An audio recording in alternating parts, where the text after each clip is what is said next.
Dear friends, आज हम पृथ्वी की परिधि के संबंध में कुछ महत्वपूर्ण ऐतिहासिक भौगोलिक तथ्यों को सीखेंगे। आज तो हम इस बात से परिचित हैं कि हमारी पृथ्वी की परिधि कितनी है। परिधि अर्थात ये अगर हमारे पृथ्वी का मॉडल है तो इसके चारों तरफ का जो घेरा है वो घेरा कितना है। तो हम जानते हैं कि अगर ध्रुवों से लेकर के फिर हम ध्रुवों तक पहुंचे तो जो हमारी परिधि है वो 40,008 किलोमीटर है। और अगर हम विषुवत रेखा के सहारे एक चक्कर लगाएं तो जो हमारी परिधि बनेगी वो 40,075 किलोमीटर के लगभग की परिधि हमारी बनेगी। लेकिन क्या आप कल्पना कर सकते हैं कि आज से लगभग 2500 साल पहले इस संबंध में कोई कैसे जानकारी प्राप्त करेगा कि पृथ्वी की परिधि वास्तव में है कितनी। तो इसके संबंध में जो सबसे प्राचीन एविडेंस हमको मिलते हैं, साक्ष्य मिलते हैं, वो ग्रीक विद्वानों के संबंध में मिलते हैं कि ग्रीक विद्वान थे जिन्होंने इस संबंध में कल्पना की। जैसा एक सामान्य मनुष्य अपनी आंख से देख सकता है कि जो पृथ्वी है वो सपाट चपटी दूर तक फैली हुई दिखाई पड़ती है, तो स्वाभाविक है कि हमारे मन में ये जिज्ञासा आएगी कि हमारी पृथ्वी का जो आकार है वो चपटा है। लेकिन पहले विद्वान पाइथागोरस थे जिन्होंने ये कल्पना की कि हमारी पृथ्वी चपटी न होकर के स्फीयर की तरह है, गोल है, गोल आकृति में है। और उन्होंने इस बात को कह तो बता दिया कि पृथ्वी हमारी गोल है, पर उसके संबंध में कुछ साक्ष्य उन्होंने उपलब्ध नहीं कराया, या हो सकता है उन्होंने साक्ष्य उपलब्ध कराए हों और वो अब तक अज्ञात हैं, वो नष्ट हो गए हों समय के साथ। क्योंकि हम लोग 2500 साल पहले की बात कर रहे हैं।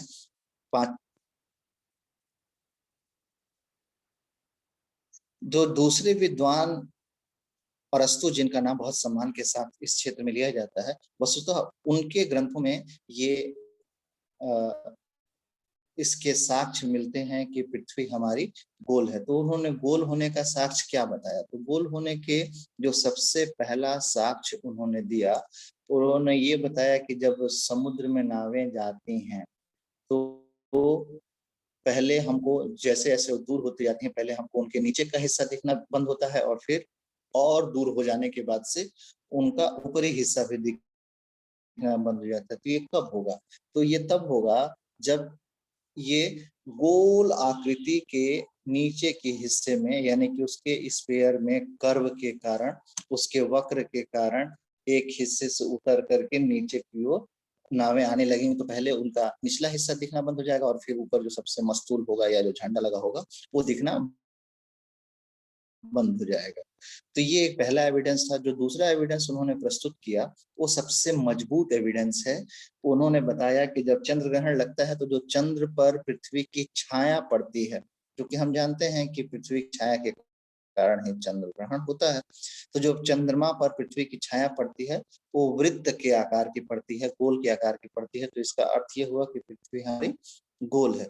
जो तीसरा एविडेंस उन्होंने बताया वो ये कि जैसे जैसे हम यहाँ से, वो लोग ग्रीक के निवासी थे, तो उन्होंने बताया कि जैसे जैसे हम दक्षिण की ओर जाते हैं तो जो ध्रुव तारा हमको उत्तरी ध्रुव के ऊपर दिखाई देता है वो आकाश में नीचे दिखने लगता है। तो ऐसा क्यों होता है? क्योंकि हम नीचे की ओर जा रहे हैं तो हमको अंतरिक्ष अपेक्षाकृत समीप महसूस होता है। जब हम इधर की ओर रहते हैं तो जो नॉर्थ पोल है, ध्रुव तारा है, वो हमें काफी ऊंचा दिखाई देता है। उन्होंने एक और एविडेंस इसी से मिलता जुलता दिया कि हम अलग अलग अक्षांशों से अलग अलग नक्षत्रों को देखते हैं, नक्षत्र यानी तारों के समूहों को देख पाते हैं। तो ये उनके कुछ मजबूत एविडेंस थे। लेकिन हमारी पृथ्वी कितनी बड़ी है इसके विषय में अभी तक कोई जानकारी प्राप्त नहीं हो सकी थी और वास्तविक रूप से उसकी गणना नहीं की जा सकी थी। इस गणना करने का श्रेय जाता है एक महान भूगोलवेत्ता इरेटोस्थनीज को। इरेटोस्थनीज का जन्म लीबिया, जो वर्तमान लीबिया है, वहां पे हुआ था और ये अलेक्जेंड्रिया में लाइब्रेरियन के पद पर कार्य कर रहे थे। अलेक्जेंड्रिया कहाँ है उसको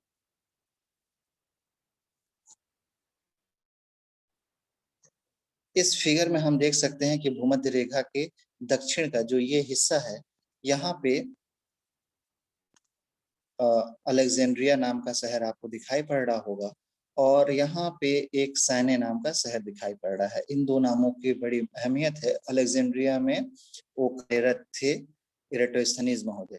तो दो जो दक्षिण से आने वाले व्यापारी थे, उन्होंने बताया कि यहाँ साइने जो आसवान शहर के पास में है, ये है कर्क रेखा पर। ये वास्तव में 23.5 डिग्री अंश पर स्थित है। तो उन्होंने बताया कि साइने में एक कुआं है जो 21 जून को ठीक इसके तले में सूर्य चमकता हुआ दिखाई देता है। इसके अलावा और कोई भी दिन ऐसा नहीं होता है कि ये घटना होती है। तो एराटोस्थनीज ने अंदाजा लगाया कि इसका मतलब ये हुआ कि सूर्य वहां पे उस दिन 90 डिग्री का कोण बनाता है। तो उन्होंने पृथ्वी की परिधि गणना करने के लिए अब एक फॉर्मूला निकाला। उन्होंने क्या किया कि जिस दिन यहाँ पे साइने में सूर्य 90 डिग्री का कोण बनाता है, उसी दिन अलेक्जेंड्रिया में सन डायल की मदद से या एक छड़ी की मदद से उन्होंने उसकी परछाई को मेजर किया कि वो कितने डिग्री का कोण बनाता है। सन डायल क्या होता है, तो हम इस यंत्र को देखते हैं।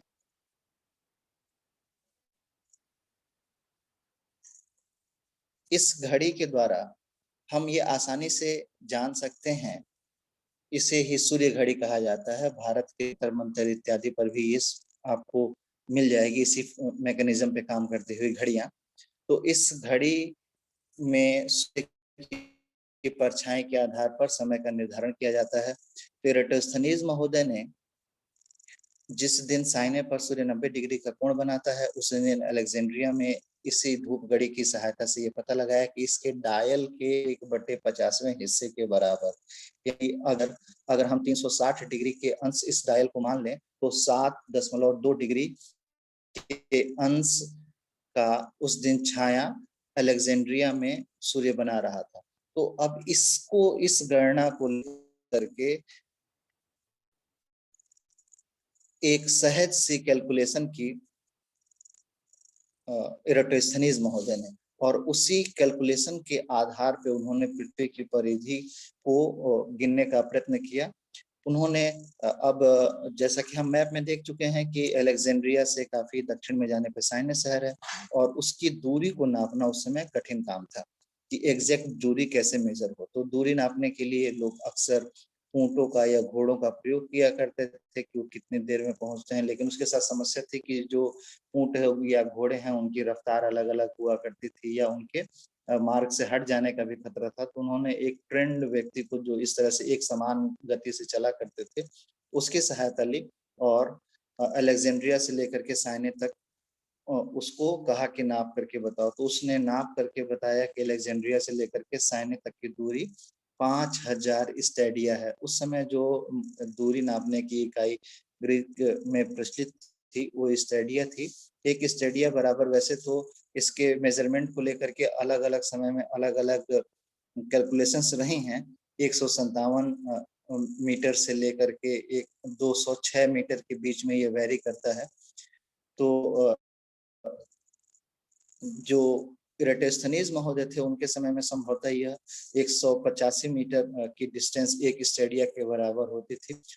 तो 5000 स्टेडिया की जो दूरी इन्होंने ट्रेवल की, तो उसी 5000 स्टेडिया की दूरी को इन्होंने 7.2 डिग्री के कोण के अनुपात में बदला कि अगर इसको 1/50वें भाग का डिस्टेंस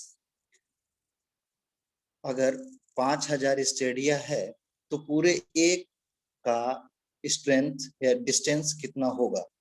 तो इसको तो इस चित्र के द्वारा आप देख सकते हैं कि जो साइने था वो ठीक कर्क रेखा पर था और अलेक्जेंड्रिया उससे ऊपर।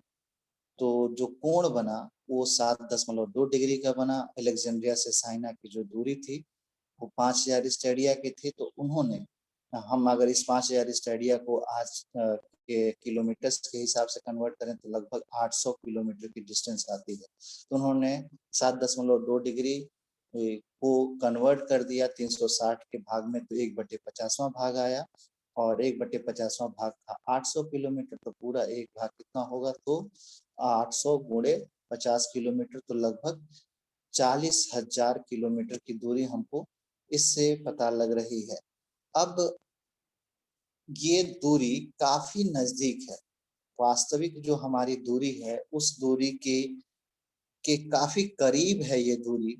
हमने अभी-अभी चर्चा की कि जो हमारी पृथ्वी की जो दूरी है वो 40,008 किलोमीटर ध्रुवीय आधार पर और 40,075 किलोमीटर भूमध्य रेखीय आधार पर है। तो हम देख रहे हैं कि एक काफी आसान सी मैथमेटिकल कैलकुलेशन के द्वारा ये अपने उसको करने में कामयाब रहे, पृथ्वी की परिधि की गणना करने में। इसके बाद भी पृथ्वी की परिधि की गणना करने की पोसिडोनियस ने कोशिश की, लेकिन उन्होंने जो 2 पॉइंट्स चुने थे, इन्होंने अलेक्जेंड्रिया और साइने चुना था, जहाँ पे ठीक तरह से कर्क रेखा पर एक बिंदु स्थित था। उन्होंने गलत बिंदुओं का चुनाव किया, जिसके कारण उनका डिग्री वेरी किया और पोसिडोनियस ने जो पृथ्वी की परिधि की गणना की वो काफी छोटी कर दी, जिसका नुकसान ये हुआ कि टॉलमी ने जो उनके आधार पर ही विश्व का मानचित्र बनाया और विश्व के मानचित्र में जो डिस्टेंस उनके आधार पर बनी वो काफी छोटी बन गई। तो इसका खामियाजा ये हुआ कि जब कोलंबस खोज के लिए निकले भौगोलिक यात्राओं के दौर में, तो उस खोज के दौरान उन्होंने पाया कि तो उन्हें ये शक हुआ कि